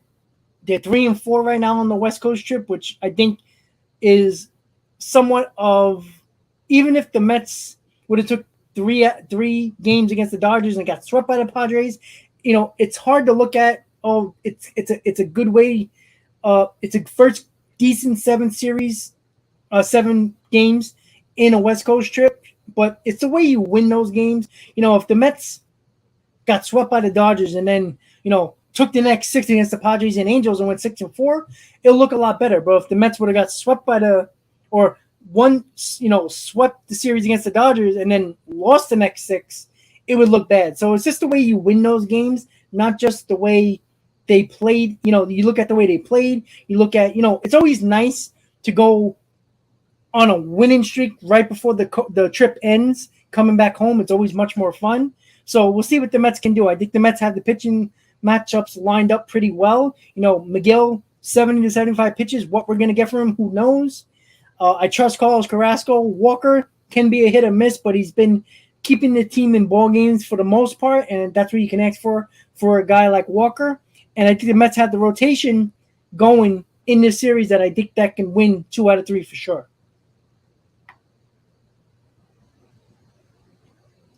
Yeah, Viento's been in the minors for a while. Again, he's been hitting better than he was in the early part of the season. But, again, the whole point was, I think if J.D. Davis wasn't hitting better, I think Vientos would have got the opportunity along with Nick Plummer. And J.D. Davis and Dom Smith would be in the minors right now. But because J.D. Davis started hitting a little bit, I think Vientos just gets stuck in a bad spot because Davis is hitting a little bit. Unfortunately, if Davis starts to struggle again, well, I think Vientos will get a shot eventually. Yeah, the Angels are struggling too, but it only takes that one game or that one situation in a game that can turn the whole situation around for the Angels, and that's what I worry about. Can they see? You can go into a situation where you could say, "Oh, the Angels win tonight against the Red Sox," sure, and then you could say, "Oh, they got momentum finally going into the Mets series," but if they lose tonight, people will say, "Oh, they got to win eventually." Probably will be against the Mets. So at the end of the day, I go on a game by game basis. That's the way I always thought. No matter when I played or when I watched the Mets, I like to go on a game by game basis because there's always the same. You're as good as your next day's starting pitcher. DeGrom could have pitched a perfect game against the Padres yesterday if he was pitching. Perfect game. If McGill pitches terrible, you can lose the next day. It's just that simple. Baseball is the one sport where individual situations matter more than any other sport. And I think that if you don't pitch well, you're not going to win. It's just that simple. So we'll see. Yeah, 2017. So he's been in there, 5 years now? It took him a little bit of, a year or two to get going. But last year was his best year in his minor league career. Again, he will get an opportunity eventually if J.D. Davis falls apart as well. Well, Ruben, we can say that, but, again, Nito and Mazika has been holding it down defensively for sure. But, again, I want McCann because I do feel like Scherzer – you got to remember, Scherzer has been out just as long as McCann has been out. So there's no guarantee that Scherzer will pitch well with Mazika and Nito behind the plate. We don't know that. I want McCann back so we got our veteran starters comfortable with our rotation. That's it. And that's going to help everybody. Yeah, Cookie's been our best pitcher, honestly, throughout the entire. He's been basically our ace in quotes ever since these guys has been down. Carrasco has been good. That's why I'm very confident in Carrasco pitching on Saturday. And just so everybody knows, the Seven Line Army will be there on Saturday, and they'll be there at the other games as well. But Saturday is the big outing in Angel Stadium, so it's going to be very big, 1,500 strong in Anaheim. So it's going to be a lot of fun for them. Unfortunately, I couldn't go. I chose Colorado over Los Angeles, which was probably not the best choice I ever made in my life. But again, I chose that. I already went to LA last year in Dodger Stadium, so LA. So let me check Colorado out. I've never been there. So again, check that out. It will be fun. Todd, yeah. You can choose in any way. You could say the Angels win today, and now they finally got a win going into the Mets series with a little confidence.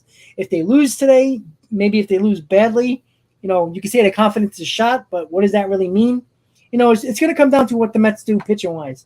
And again, the way to get in this team's head, especially the Angels have, as much as they've been struggling, is this: score early. Let them say, "Oh my God, here we go again." When they say that, they could put. And it's just that simple. Yeah, I agree with that. They make it very obvious just by the way they're pitching. They don't have to say it. Bassitt feels 100% comfortable with McCann. Scherzer likes Nito. So it's just that simple. So we'll see. For all we know, they both come. McCann comes back and Bassitt still sucks. But I doubt that. Oof, a little warm. Just going to check something really quick.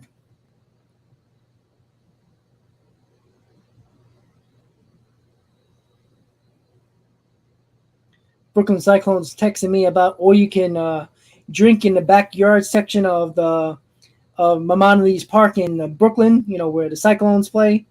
Or you can drink for 2+ hours of beer, salsa, and mixed drinks, and a game ticket. You will receive a Darty Gross shirt with your purchase. A DJ will also be in the backyard playing music. They want me to buy it. You want me to go there and get drunk. That's interesting. Never a bad thing. So, yeah. I'm just looking at Twitter really quick just to see if there's anything going on. Give you little guys updates while you're hanging out with me today in Mets Talk Live. Let's see.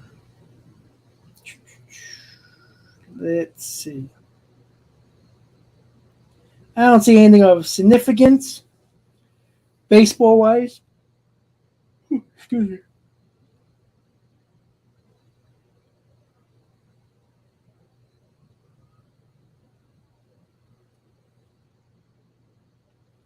Yep, nothing really going on in Mets land, so that's a good sign. Oh, 105 down here? Who needs an AC with 105 degrees? Yeah, it's 105 degrees with humidity, so, Yikes. I feel bad for you, Grant. But then again, you don't have to really worry about snow, so you win.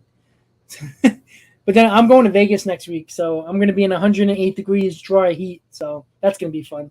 Don't worry, guys. I will go. I probably won't go live during games, most likely, because, well, it's Vegas, so I'll probably do like a Mets Talk Live before the game, because the games will be at home while I'm in Vegas, so it'll be 4 o'clock, 3:30, so I'll do like a hour pregame, hour Mets Talk Live before those games, so it'll be fun.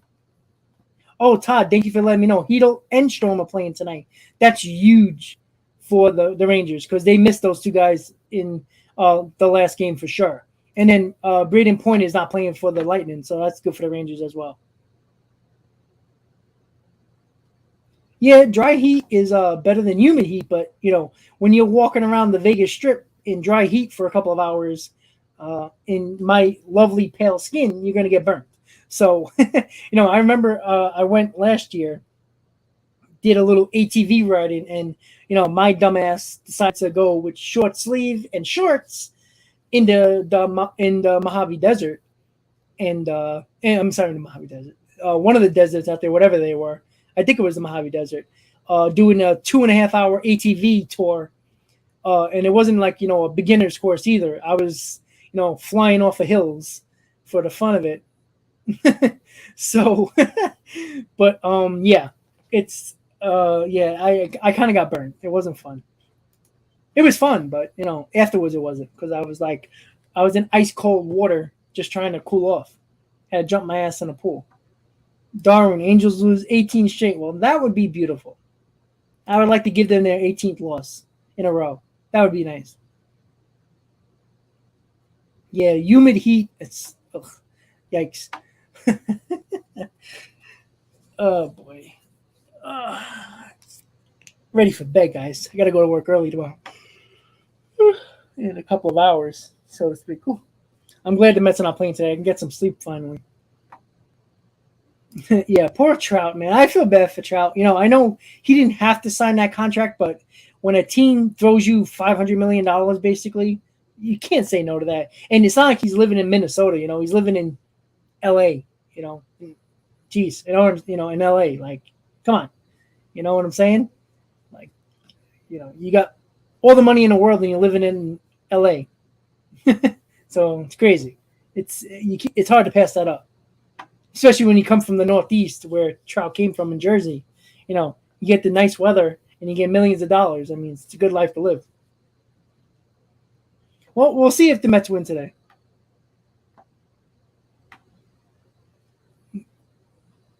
Yeah, Grant, exactly. Yeah.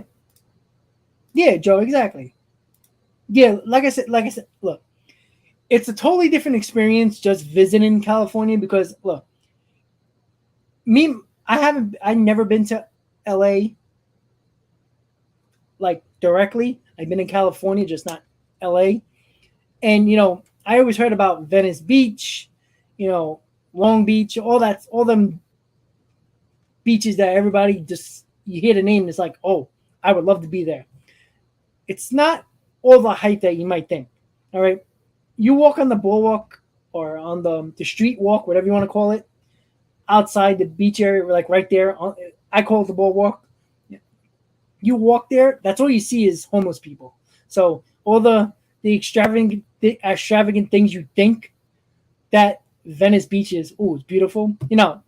Malibu Beach might be a different story.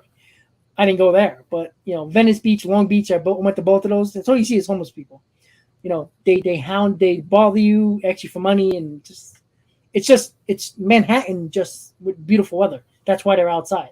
So it's nothing to go crazy about. Like the lifestyle is nice, waking up every day to 85 degrees, 90-degree weather, sunny all the time. You feel good. Yeah, Joe, like I said, we stood in where the hell did I stay? I don't remember where I stayed. It was outside of Los Angeles. It was God, why can't I think of it right now? It's I'm losing it. It was outside of LA, but it was closer to Orange County than LA.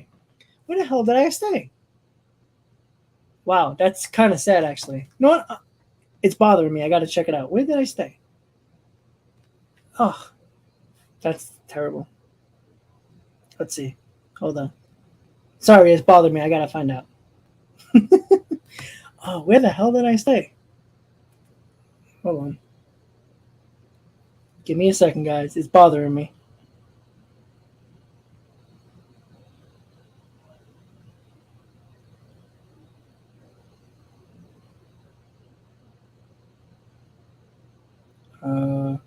Glendale, California. There we go. Glendale. That's where I stayed in California. So it was outside of the busy area of LA. Me and my dad decided just to get away from crap. Listen, Joe, I'm going to tell you something about Compton. All right. Glendale is about 10 minutes away from, it's not that far from Compton. When we got on the highway and we were driving, meeting up with a couple of people I knew, we were going to Venice Beach, actually. Driving there, we passed the exit of Compton. Me and my dad are kind of, I wouldn't say risk takers, but we're kind of curious. You heard all the stories about Compton, everything about Compton, NWA and all that stuff, right? So we were curious, like, honestly, is it all it's made to be? Yes, it is. I went off the exit because we were just curious. Yes, there's a lot of car washes. Yes, there's a lot of sketchy cars. It's very quiet in the neighborhood. Like, I had a normal silver Honda Accord, or was it that? I don't remember what it was. No, I'm a liar. I don't know what it was, but it was a simple compact car driving through. It was so quiet. Like, you would think in 90-degree weather, beautiful weather, people would be outside playing. Not in Compton. It's eerily quiet. Honestly, it's eerily quiet. Okay? Eerily quiet. And, like, it's weird because you go to the next town over and it's vibrant. But driving through Compton for just like 5 minutes, seriously, it was so quiet. Like, it's just scary quiet. And you just know why it's so quiet. Like, everybody's just waiting for their next move. So me and my dad, our white asses got the hell out of there. We checked it out. Yay. We heard the stories exactly the way it was portrayed. It is. It's quiet. A lot of car washes. It's just different there. And again, I experienced it. I don't want to again. Luckily there was no shootouts while I was driving by. That's it. Two white guys in Compton, you look like cops undercover. So we had to get the hell out of there. So that's the end of my story there. But LA is not all it's brought out to be. Again, even when we walked the Hollywood Walk of Fame, it's it's nice seeing all the stars on the floor and all that stuff and the stores there and everything like that. But there's bums everywhere. You can't walk past a guy. Me and my dad walked past a guy that was shooting up heroin in his arm. So it's not all brought up to be. But it's cool taking the pictures during Hollywood Boulevard. Taking a picture of the big palm tree or whatever they call the trees, the big trees, and I have a cool picture where I'm standing there like this and the trees are behind me. It's pretty cool, lined up. It's cool. Yeah, Crenshaw is by Compton. That was the next exit over. Actually, we didn't go there. We tempted fate in Compton. We didn't want to go to the next one. Christian, I agree. I would take Florida over California any day. Cali is, again, don't want to be political, but California is a problem. But, Florida's, California is congested. Florida, if you're not in the major cities, it's not really congested. So you're more away from people. And I don't know, it just feels, Florida I wouldn't say it's just, there's crime everywhere, but I feel more comfortable in Florida than I did in California. Yeah, I mean, I'm not, racing to go back to California. I wish I was there with the 7th Line Army tomorrow, this weekend, but unfortunately it is. Anaheim is technically not LA, even though they call it LA for some reason, but it's Anaheim. It's Orange County. It's a totally different county. But Orange, where the Angels play in Anaheim, because that's where they play, it's Orange County. It's basically, for the most part, Republican run. So they weren't doing the mask mandates like they did in LA when I went last year. When I went to the Dodger game, we had to wear our mask. So, when you went into any store or we went in Madame Mussau's tour over there in LA as well, in Hollywood over there. You had to wear your mask. In Orange County, when I went over there to meet a couple of friends that live over there, I didn't have to wear nothing in a restaurant. So it's totally different based on counties over there. So yeah. Yeah, again, Angel Hernandez, is using race again to say that he's not a bad umpire, which he's terrible. So I agree, Ruben. They will go through a slump. That's why, with the Phillies won 7 straight, the Braves are won 7 straight already. So again, they're going to lose eventually. So at the end of the day, all the Mets have to do is just don't go on a long extended losing streak and we'll be fine. We didn't go to Beverly Hills, unfortunately.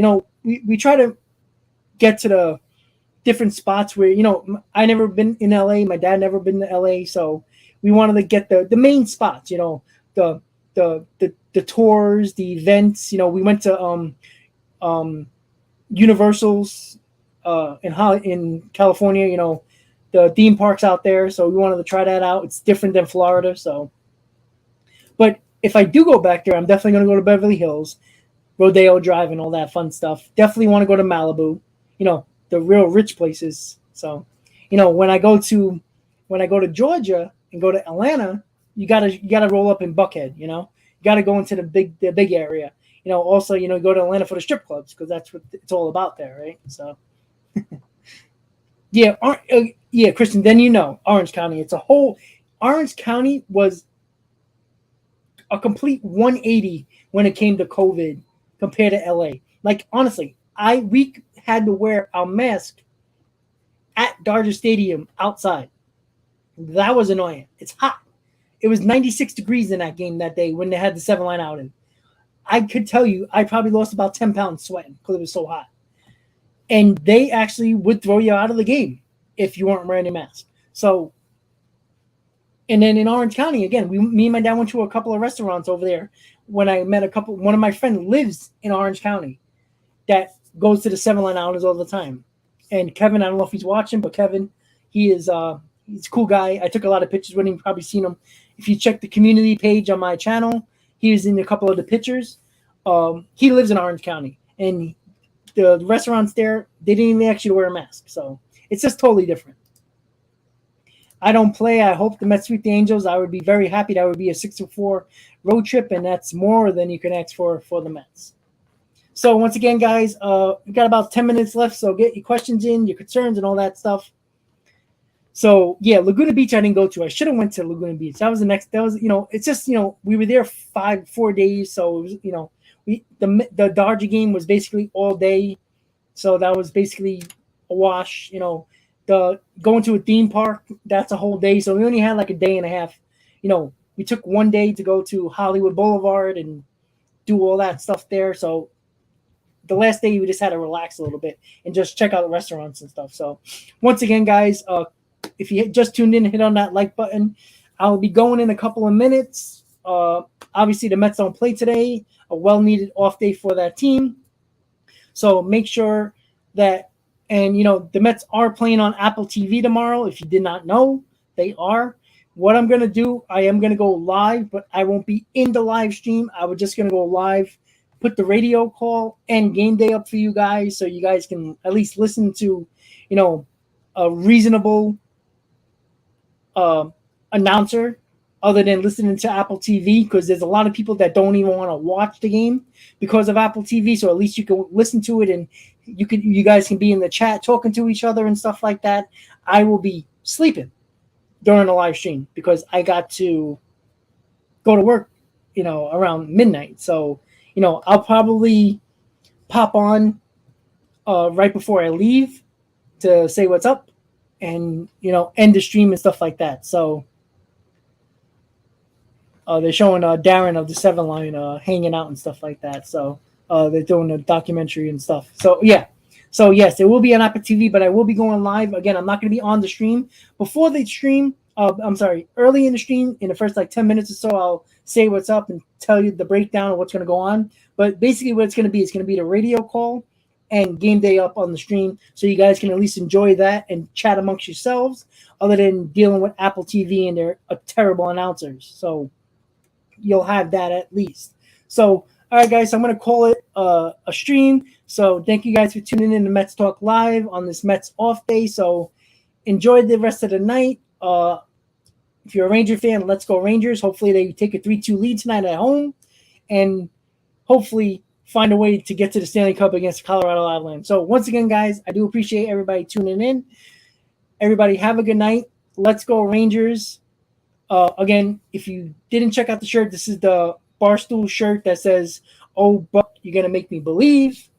Obviously, you know that, the porn video that Riley Reid did, what she said in that video, you'll know that's what the shirt is based off of. So there you go, guys. Check out that shirt if you haven't got it yet. Also, Athlete Logos, if you don't follow him on Twitter, follow him. He makes a lot of cool shirts now. I actually purchased about 3 of them. I'm waiting for them to come in the mail. So those are really nice shirts as well. He has a combined no-hitter shirt that's black, which is really nice that I can't wait to get. So once again, guys, I really will I will see you tomorrow night for the Mets game. Again, Apple TV, unfortunately. Once again, I'll see you guys next time. Let's go Rangers. Let's go Mets. Have a good night, guys.